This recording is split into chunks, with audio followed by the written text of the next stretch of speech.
Hello, everyone. Mitchell Anton McEachern here with his face. I'm making a video. I wrote an essay yesterday or the day before about I don't even remember what it was about, but it was about like politicians. And in the essay, I talk about how politicians aren't people to fix problems.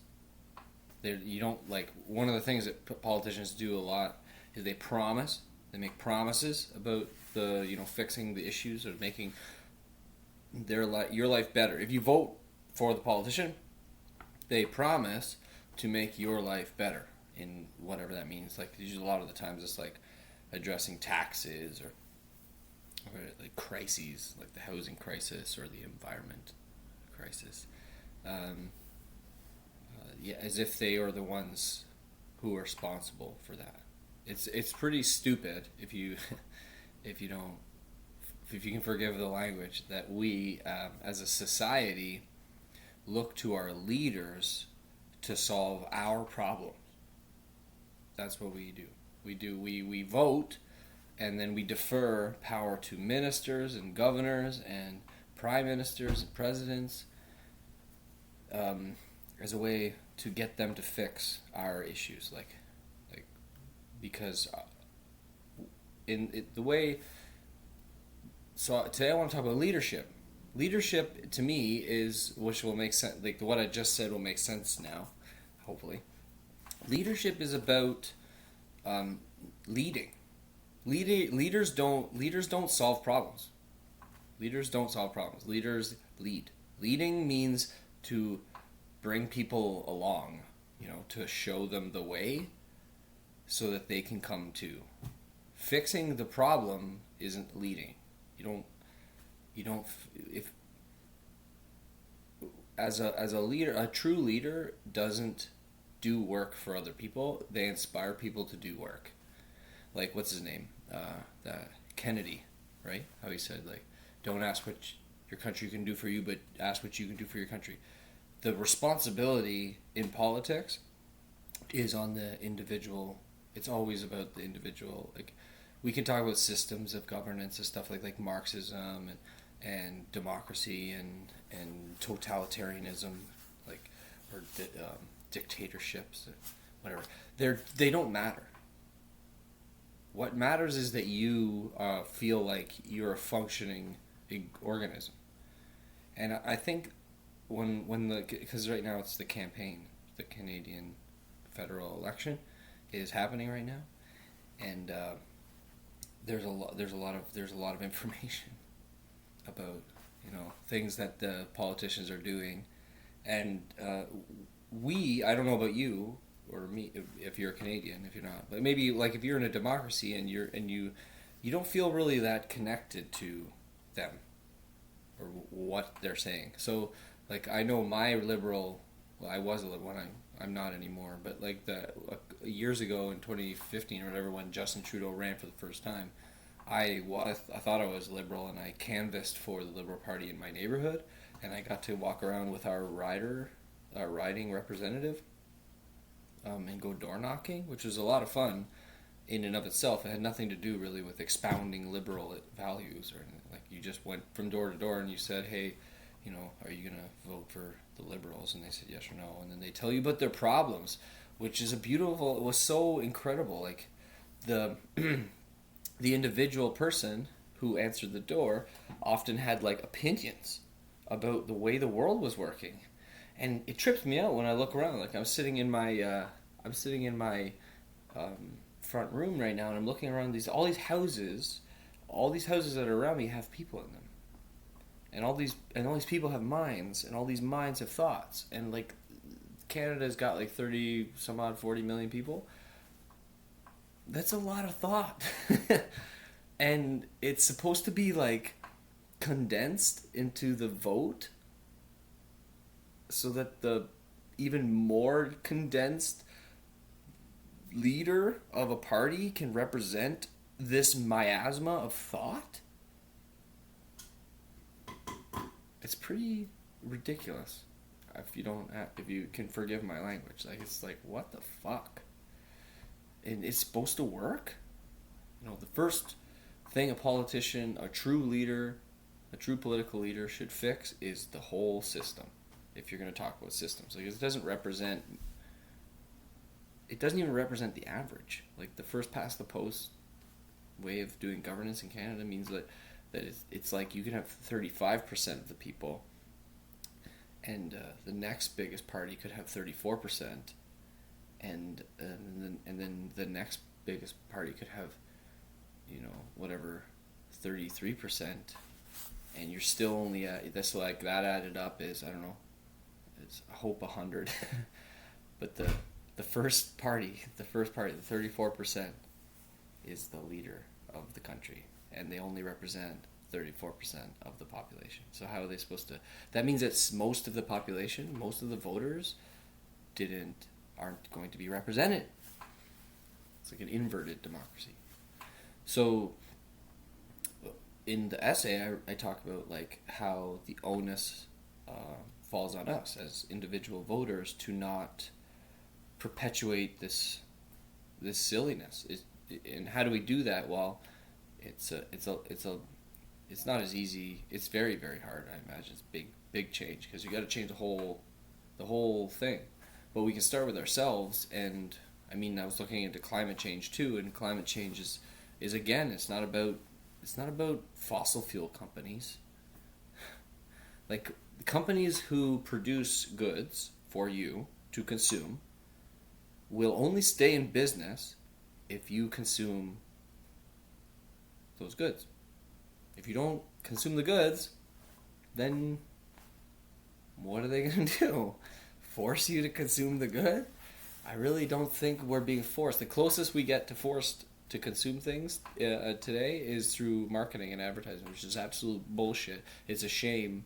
It's a crying shame that we let like advertisers get away with what they do, because they just blatantly lie. Like it's not, they don't represent reality in any way, shape, or form.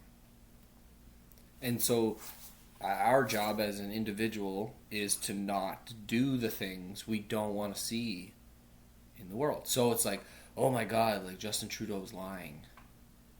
Like, heaven forbid a politician ever lies. Like, heaven forbid you lie. Don't you lie sometimes? Don't you take shortcuts sometimes? Don't you? And then you're like, yeah, but I'm just one person. Well, Trudeau's just one person. Yeah, but he's got so much power. He could control the whole government. It's like, you control your whole life. If every single person got a little bit cleaner, a little bit more honest, everything would get a little bit better. You can't tell people that this is what's important, because they're just going to be like, well, okay, cool. I've got 100 other things I find more interesting than what you're telling me. Just because you think it's interesting doesn't mean I need to. There's so much music out there. Like, as a musician myself, knowing, like, if you go online and look up music, there is so much music out there. Most of it isn't consumed because most people don't care about most of it. And nobody's telling them to listen. Like, they find it on their own. Nobody tells anybody to do anything in the arts. Art is about creation, right? Like, it's just about doing what you think is right. And, there's an eye-rolling aspect to, like, this and the overproduced music that's out there. Like, but I don't want to talk about that. I want to talk about leadership. Because, again, like, real leaders, they educate. They show you what's happening. So, like, if there's a housing crisis, right, in Canada, the word crisis is ridiculous. It's everywhere. Climate crisis, housing crisis, financial crisis. If the housing crisis is a big deal to you, look it up. Do research about it. And for the leadership, what they're supposed to do is like say, okay, that they see that there's a housing crisis. Then you educate the public on what it is. You tell them exactly what it is and how they can fix it. Not how, like, if I was Justin Trudeau, I wouldn't tell you that, okay, if you elect me, I promise you I will fix it. I will tell you what I think it is. It seems like the houses in the Greater Toronto area are too expensive for the average person to buy. So if that's true, we need to find out why that is. And that's what I promise I will do. I will promise I will find out why houses are so expensive, and then I'll tell you why. And then you can make up an informed decision. Maybe we should just look at leadership more as like somebody who we can refer to when we don't know what to do. But most of the time we're functioning autonomously, doing what we think is right. That's closer to an anarchy. And like anarchy is like, oh my god, like that's where you throw Molotov cocktails at cop cars. It's like, no. Anarchy is just means no government. And I really don't think we need a government. We just need morally responsible human beings. Like if everybody told the truth more, like just in general, if everybody was just more honest, there wouldn't be a lot of the things that we call problems. But because we're afraid of telling the truth, because we're afraid of losing, basically. People lie to try to get ahead, to control their world so that they don't, suffer unnecessarily and then die.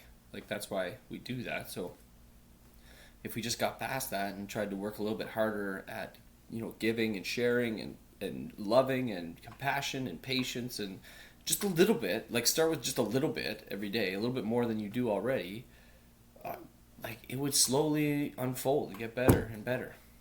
And the other thing is like 4 years, like you have 4 years to get stuff done.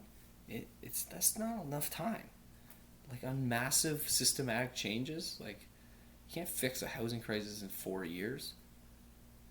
But anyways, that's besides the point. The point is, I think leadership is misunderstood. I think it would be a good idea to reevaluate what leadership means and what we want from our leaders. Like, what do you want from your political leader? Do you want somebody who's going to promise you that they're going to fix all your problems for you? Or do you want somebody who's going to show you how you can fix your problems?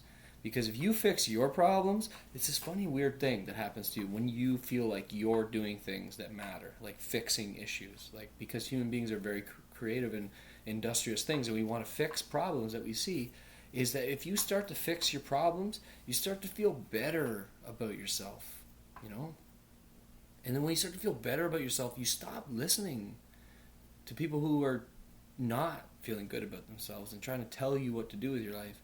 And you stop telling anybody what to do with it. You just try to do what you want to do. You get more and more confident that you can do what you think is right. And over time, you will just see reality better, which is a great headspace to be in. And no governmental system is going to do that. You do that one choice at a time by trying to be as honest as often as possible. Just start there and see what happens. Because I guarantee you it'll make your life better. That doesn't mean it will make your life easier. It'll make your life harder. But because you're associated with the difficulty, because you chose it, because you see it as a challenge, not as a problem, you will feel like you're connected to something that really truly matters, which will give you a sense of self-esteem. And then all of a sudden you're going to be like your own leader. That'd be really cool. Yeah. That would be a really cool world where everybody was like their own leader. Where everybody was like, yeah, I feel good about, myself. I wonder what that world will look like. We'll just have to wait and see. Maybe you'll help me create it. I don't know.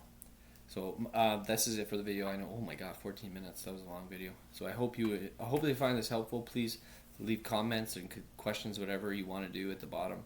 Love to hear from you. I love talking about this shit. Please debate me. Please. I'm just looking for people to debate. I hope you have a wonderful day, and I will see you next time.